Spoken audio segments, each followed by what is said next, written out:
Vamos conversar então com a professora de Direito da Fundação Getúlio Vargas, Raquel Scalcon. Ela participa remoto da nossa conversa aqui. Professora Raquel, muito obrigado pela disposição de participar aqui do WW Especial. Meu boa noite. Já logo a primeira pergunta.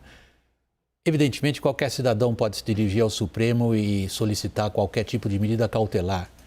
Que Alexandre de Moraes tivesse, nesse ponto, acompanhado um pedido de um senador, não é o que causa estranheza.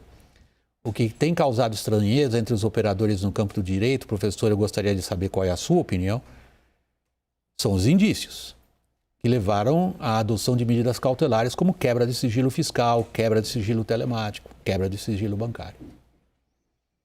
Bom, muito boa noite, William. Muito boa noite a todos os que nos assistem. É um enorme prazer estar aqui na CNN. Espero poder esclarecer algumas dúvidas e apresentar de forma fundamentada a minha opinião sobre o caso. Veja, em primeiro lugar, me parece que a decisão do ministro ela é fundamentada, embora eu discorde da fundamentação. Ou seja, não acho que não haja uma tentativa de uma fundamentação robusta, mas tecnicamente me parece que essa fundamentação ela não encontra esse respaldo nos indícios que ali estão colocados. Não acho que as conversas, vamos considerar ali as conversas entre os empresários, não tenham nenhum relevo jurídico penal. Acho que existe um relevo jurídico penal dessas conversas.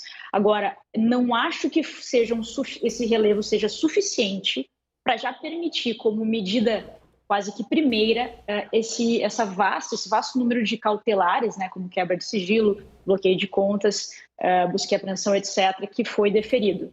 Então, em síntese, o ministro tenta fundamentar a sua decisão, eu discordo da fundamentação, acho que as mensagens têm, sim, um relevo, pelo menos inicial, jurídico-penal, mas não suficiente ainda para já permitir como medida quase que primeira essas cautelares que acabaram sendo deferidas pelo ministro.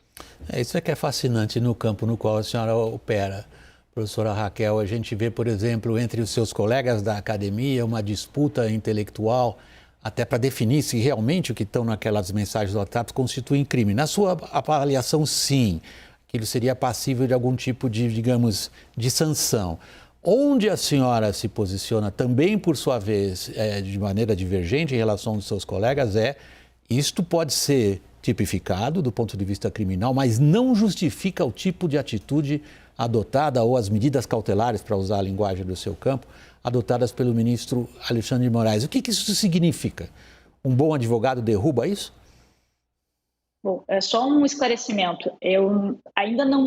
O conteúdo das mensagens ainda não me parece permitir que se configure de plano o crime que estaria em curso. Okay. Acho que eles têm um relevo que justifica um início ou uma continuidade de investigação, mas acho que aquelas mensagens por si só ainda não configurariam claramente um crime.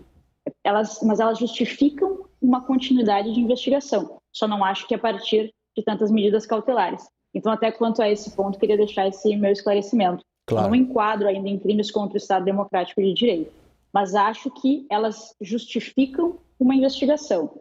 Só esse ponto. Olha, a partir dessa conclusão, desses pontos que eu coloquei, sem dúvida, essa decisão pode ser questionada.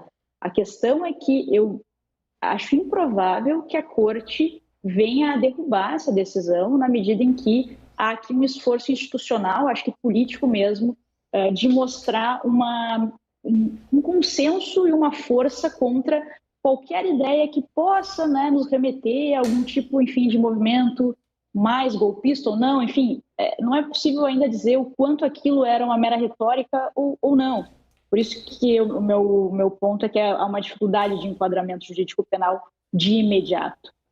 Mas o que me parece acho improvável que a Corte venha a derrubar isso pelo momento de consenso institucional que eu enxergo no Supremo, ao menos quanto a esse assunto.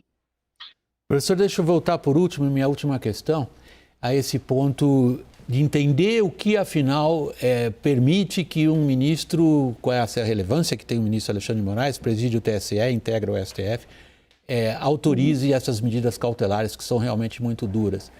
Eu aprendi há pouco, conversando com outros colegas seus, a expressão que vem no inglês, no vocabulário específico aí dos juristas, fishing seria jogar uma rede para ver o que vem e aí justificar a investigação?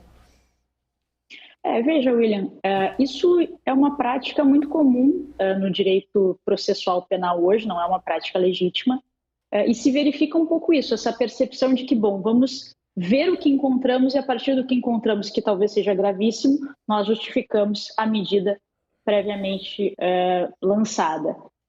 Há um certo elemento disso nessa decisão, eu não discordaria dessa crítica.